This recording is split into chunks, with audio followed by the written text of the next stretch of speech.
राना साहब, इमरान खान साहब की तो तहसीन सबसे पहले बनती है। ज़ाहिर है सबसे बड़ी रुकावट उन्हें तस्वुर किया जा रहा था और वो एक अरसे से इस पर खेल भी रहे थे और वो कह रहे थे कि नवाज शरीफ जिसका तकर्रुर करेंगे वो पहले दिन से मुतनाज़ होगा, लेकिन आज ऐसा कुछ भी नहीं हुआ। इंतहाई खुश उसलूबी के साथ ये मामला तय पा गया जिस पर इतने बादल थे। लेकिन सीनियरिटी को बेस बनाने पर मुस्लिम लीग नून की भी तहसीन बनती है, PDM की, आसिफ अली जरदारी साहब की। राना साहब सबकी बनती है जी। और स्पेशली मैं अप्रिशिएट करूंगा इमरान खान साहब को जी कि सब नज़रें जो थी जमी हुई थी इमरान खान साहब पे कि इमरान खान साहब शायद कुछ ऐसी बात कर दें जिससे जो अपॉइंटमेंट है वो कंट्रोवर्शियल हो जाए, लेकिन ऐसा नहीं हुआ। और जितनी अप्रिसिएशन इस वक्त मिलनी चाहिए PTI को, इमरान खान को, कि इतनी खुश उसलूबी से सारे काम को स्मूथली उन्होंने मैनेज किया, वो मेरे ख्याल में कम होगी, क्योंकि बड़ा सेंसिबली प्ले किया इमरान खान साहब ने। और मेरे ख्याल में एक अच्छे लीडर की यही निशानी है कि the buck stops with the chief executive. Prime minister की डिस्क्रिशन थी, उन्होंने अपॉइंटमेंट देनी थी, करनी थी, उनकी जिसको मर्जी अपॉइंट करें, और उन्होंने अपॉइंटमेंट उनकी कर दी। अब आसिम साहब का देखें, हमेशा से मैं कहता आया हूँ, फिर दोबारा रिपीट कर देता हूँ कि द पॉइंट इज़ कि जो भी आर्मी चीफ हो, जो भी हो, वो हमेशा आर्मी का ही चीफ होता है। ठीक है, ये एक ऐसा तरीका कार बना हुआ है कि जनाब चीफ एग्जीक्यूटिव जो है अपॉइंट करता है 4-6 नामों में से। Chief of army staff, chairman joint chief of staff बन जाते हैं, उसके बाद दूसरे जो होते हैं। लेकिन देन अगेन इसको एक साइड पे अगर रखा जाए तो देखिए डिस्क्रिशन जो होती है चीफ एग्जीक्यूटिव की होती है, वो जिसको मर्जी बनाए। ठीक है, और उन्होंने बना दी। अपनी डिस्क्रिशनरी पावर्स जो थी शहबाज शरीफ साहब ने यूज़ की, और नवाज शरीफ मेरे मुंह से निकल गया, लेकिन बात तो सही है वैसे किसी हद तक। लेकिन एनीवेज जो उन्होंने करना था वो किया, और मेरे ख्याल में खुश उसलूबी से तय हो गया सारा मसला। And we should move forward now. The point is कि जनवरी एंड फरवरी में क्या होना है। जनवरी फरवरी में एक सिचुएशन क्रिएट हो सकती है, इकोनॉमिक सिचुएशन क्रिएट हो सकती है। So we should move forward, और हमें फोकस करना चाहिए इकोनॉमी पे। और इकोनॉमिक इश्यूज जो हमारे हैं, जो ग्रेव से ग्रेव तर होते जा रहे हैं, मुश्किल से मुश्किल तर होते जा रहे हैं, उनको एड्रेस करने की ज़रूरत है। और अगर हम इकोनॉमिक इश्यूज जो हैं हमारे, उनको सॉर्ट आउट कर गए, तो मेरे ख्याल में नथिंग लाइक इट, हमारी बड़ी स्मूथ सेलिंग हो सकती है। But right now the focus should be on economy. उसको कैसे एड्रेस करना है, that's for the people who are sitting in the corridors of power, they should address this thing. हमने तो सिर्फ सजेशन देनी है, क्योंकि कल को सर पे जब तलवार लटकनी शुरू हो जाएगी, करीब आ जाएगा जनवरी फरवरी, तो उस वक्त अगर भाग दौड़ शुरू की तो कोई उसका फ़ायदा नहीं है। तो अभी से हमें कोशिश करनी है, though we are still too late वो here, but then again we should focus on the economy. हो गया जो कुछ होना था, आगे चलें, move forward.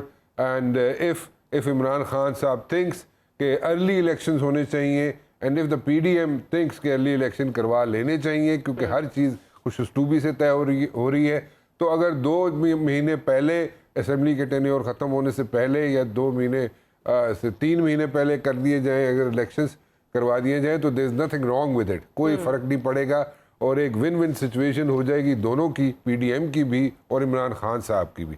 So let's move forward, और इलेक्शंस की तरफ जाना है जरूर जाएं। लेकिन टेक्नोक्रेटिक जो सेटअप है, अगर ये सारी जमातें फेल हो जाती हैं, सारी जमातें जो हैं, जो बैठ के सर जोड़ के अगर कोई हल नहीं निकालती और कोई इसका आउटकम नहीं निकलता, तो फिर टेक्नोक्रेटिक सेटअप लाने की बातें जो है जोर पकड़ जाएंगी। और इकॉनमी को अगर ये लोग एड्रेस नहीं कर सकेंगे इशू को, तो फिर टेक्नोक्रेटिक सेटअप की तरफ फिर आवाज़ें उठनी शुरू हो जाएंगी कि शायद ये जो 12-13 जमातें बैठी हुई हैं हुकूमत में, ये एड्रेस नहीं कर सकी इकोनॉमिक इश्यूज को।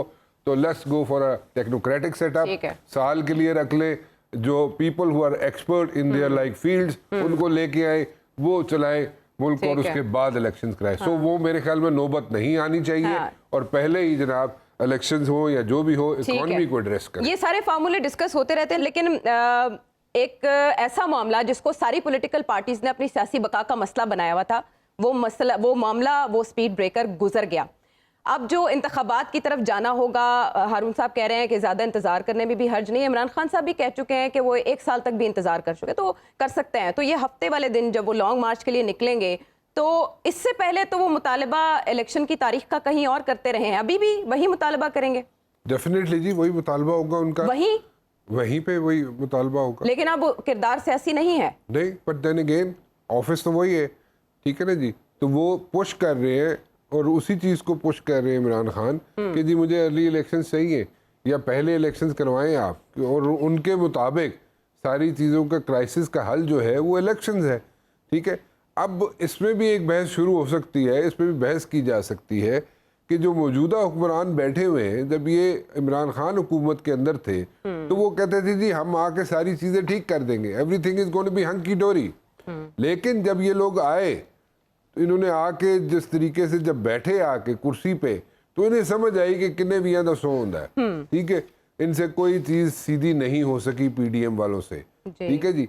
नाउ द पॉइंट इज कि क्या इमरान खान साहब अगर कल हुकूमत में आ जाते हैं तो उनके पास कोई वे फॉरवर्ड, कोई प्लान है, कोई मॉडस ऑपरेंडी क्या है कि जिसको लेके वो आगे चलेंगे?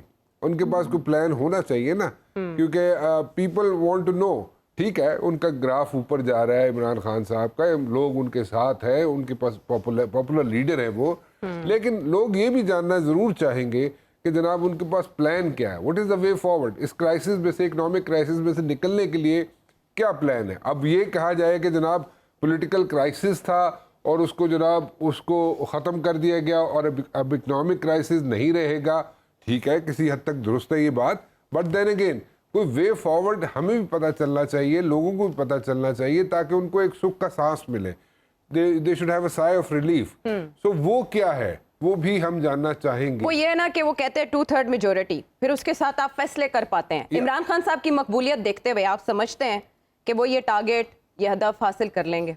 देखें, टू बी वेरी ऑनेस्ट, अगर तो जिस तरीके से इस वक्त इमरान खान साहब चल रहे हैं और जिस तरीके और आज जो उन्होंने काम किया है, आप बताएं इससे उनकी मकबूलियत में कितना इजाफा? आई वुड से कि आज के काम से जिस तरीके से सेंसिबली उन्होंने ये काम किया है and sense prevailed in Imran Khan attitude, इससे मेरे ख्याल में मजीद इजाफा होगा उनकी मकबूलियत में, इसमें कोई शक नहीं है। But then again I will come back to the same thing again, graph ऊपर है, लोग साथ हैं, पॉपुलर लीडर हैं, सब बातें ठीक। आज का जो फैसला किया, जिस तरीके से सिचुएशन को हैंडल किया, उससे भी लोगों के दिलों में अगर कोई क्वेश्चन मार्क आ रहा था, जहनों में कोई क्वेश्चन मार्क आ रहा था इमरान खान साहब की वजह से या इमरान खान के एटीट्यूड की वजह से, तो वो भी आज खत्म हो गया। लेकिन what is the way forward? People would like to know that कि वही इकोनॉमिक क्राइसिस में से निकलने का तरीका कार क्या है, क्या मॉडस ऑपरेंडी यूज किया जाएगा, कैसे किया जाएगा और कैसे इस चीज पे सारे मसले में से निकला जा सकता है। सिर्फ ये कह देना कि पॉलिटिकल क्राइसिस हल हो गया और इकोनॉमिक क्राइसिस खुद ब खुद हल हो जाएगा, किसी हद तक कहने की हद तक ठीक है, लेकिन प्लान भी करना पड़ता है। राना साहब, अब आप देखें ना, दौरा जो है वो मुलतवी हुआ सऊदी वली अहद का, इस सिचुएशन को देखते हुए, या वैसे उन्होंने खिते का दौरा करना था लेकिन नामालूम वजूहात की वजह से वो मुलतवी हो गया। चाइना भी सिचुएशन को बगौर देख रहा था, फंड्स उन्होंने रिलीज करने हैं, पाकिस्तान की हेल्प करनी है, सभी निगाहें लगाए बैठे थे इस तकर्री पर, और जो भी अभी सिचुएशन आगे डेवलप होनी है, इमरान खान साहब ने हफ्ते को बताना है उनका लाहे अमल क्या है। सो आप देख रहे हैं आती हुए मजीद इन्वेस्टमेंट पाकिस्तान में इसके बाद, या अभी भी इंतजार?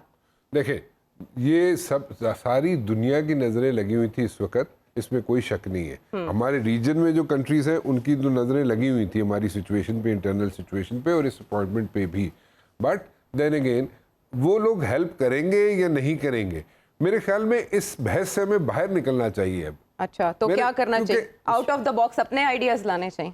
No, out of the box नहीं। देखें, अभी हारून साहब जो बात कर रहे हैं कि हमारे पास यहाँ पे कितने मिनरल्स हैं, कितने रिसोर्सेज हैं, why don't we explore them, why don't we market them, ठीक है।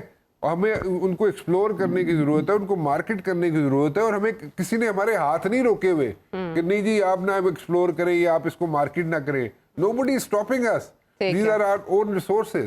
So आप इनको एक्सप्लोर करें, इनको मार्केट करें, you can make lots of money out of it. ठीक है। So instead of like looking at other countries या उनके लीडरों की तरफ देखना कि जी हमें $1 बिलियन उथू लग जाएगा या $1 बिलियन यहाँ से मिल जाएगा, वो मतलब डे टू वो शॉर्ट टर्म के लिए चले समझ आती है, बट वो शॉर्ट टर्म रिलीफ है, that is a short term relief. What about the mid term and the long term relief? ठीक है, वो स्ट्रेटजी कहाँ है? दो कंपोनेंट्स आर मिसिंग। ठीक है, so mid term, short term, mid term और लॉन्ग टर्म वाला कंपोनेंट जो है वो मिसिंग है।